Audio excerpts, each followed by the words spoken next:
10 alat kontrasepsi paling populer. Sebelum menonton video ini, ada baiknya silahkan di subscribe dan di share agar bisa memajukan channel YouTube kami dan bisa lebih bermanfaat lagi untuk kalian semua. Terima kasih. 10 alat kontrasepsi paling populer. Kontrasepsi adalah alat, obat, atau prosedur bedah yang berfungsi untuk menunda atau berhenti memiliki anak. Setiap orang memiliki alasan tersendiri mengapa enggan menggunakan alat kontrasepsi. Penyebabnya yaitu: pertama, ingin hamil dan punya anak. Kedua, seks terasa lebih nikmat tanpa alat kontrasepsi. Ketiga, alasan kepercayaan. Keempat, takut efek samping alat kontrasepsi. Berikut ini alat kontrasepsi paling populer yang digunakan oleh pasangan suami dan istri. Pertama, kondom. Berdasarkan survei terhadap 13.506 responden, sebagian besar responden yaitu sekitar 63,2% memilih kondom sebagai alat kontrasepsi andalan. Jenis alat kontrasepsi ini efektif mencegah kehamilan hingga 98% asalkan dipasang dengan benar dan tidak bocor.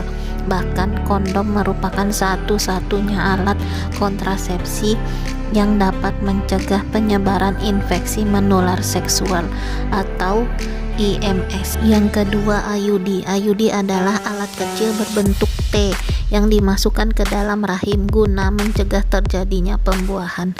IUD terdiri dari dua jenis, yaitu pertama IUD tembaga, kedua IUD hormonal. Tingkat efektivitas IUD mencapai 99,8% dalam mencegah kehamilan.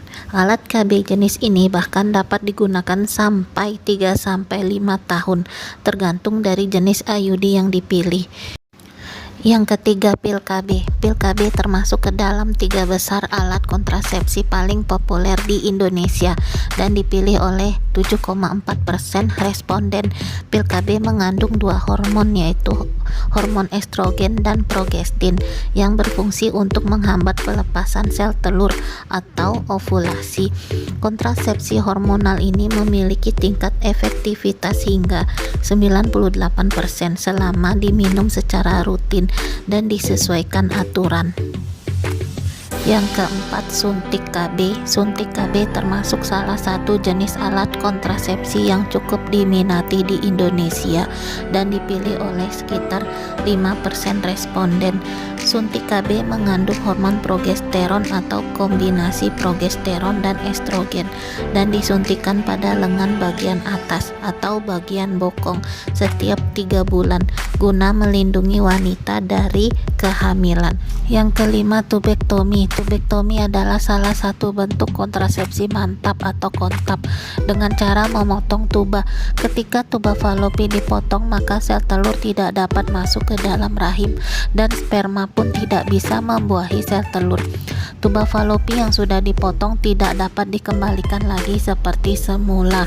Oleh karena itu, tubektomi termasuk salah satu metode kontrasepsi jangka panjang yang bersifat permanen. Alat KB ini juga efektif mencegah kanker ovarium. Keenam, KB implan. Menurut survei terhadap 13.506 responden, sebanyak 1,5% diantaranya menggunakan KB implan atau susuk KB. Alat kontrasepsi ini dimasukkan ke bawah kulit lengan atas dan cukup banyak diminati karena pemasangannya cukup mudah dan efektif dan memberikan perlindungan yang cukup lama. Bahkan hampir 99% penggunaan KB implan efektif mencegah terjadinya kehamilan selama 3 tahun. Yang ketujuh, senggama terputus. Metode coitus interruptus ini adalah salah satu kontrasepsi non-hormonal yang dilakukan dengan cara mencabut penis sebelum ejakulasi saat berhubungan seksual. Masyarakat lebih mengenal metode ini dengan sebutan ejakulasi di luar. Hal ini perlu dilakukan secara hati-hati dan memastikan bahwa ejakulasi terjadi di luar vagina. Yang kedelapan, vasektomi. Hanya sebanyak 0,6% pria telah melakukan metode kontrasepsi jangka panjang berupa vasektomi atau operasi pemotongan vas deferens, yaitu saluran berbentuk tabung kecil di dalam skrotum yang membawa sperma dari testis menuju air mani jadi tertutup sehingga mencegah pembuahan. Perlu diingat bahwa vasektomi bukanlah proses kebiri sehingga pria masih bisa ereksi dan tidak mempengaruhi kejantanan pria. Yang kesembilan, spermisida. Alat spermisida ini mengandung bahan kimia nonoksinol 9 yang dapat membunuh sperma atau menghambat pergerakannya. Spermisida ini biasanya diletakkan di dalam vagina di dekat leher rahim dan harus segera dimasukkan sebelum berhubungan intim. Efek alat KB ini umumnya mulai bekerja setidaknya 15 menit setelah digunakan. Yang ke-10, diafragma. Alat kontrasepsi ini berbentuk kubah dan terbuat dari karet atau silikon. Setengah bagian kubah tersebut diisi krim atau spermisida untuk membunuh sel sperma agar tidak masuk ke vagina. Setelah itu, alat ini dimasukkan ke dalam vagina dan diletakkan di atas serviks sebelum berhubungan intim.